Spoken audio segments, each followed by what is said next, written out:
Via Berio, una delle vie più centrali di Imperia, sembra quasi abbandonata dalla popolazione ed anche da chi dovrebbe stare dietro e seguire i problemi di questa via.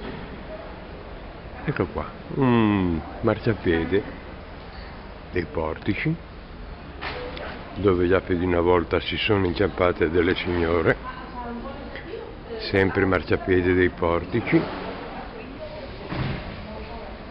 e così via. Ce n'è finché vogliamo.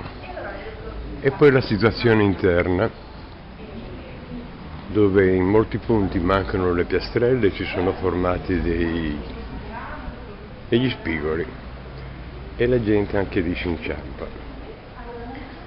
Speriamo bene, noi siamo fiduciosi, come sono fiduciosi anche gli esercenti di Via Berio. Via Berio, in pieno centro ad Imperio Nebbia.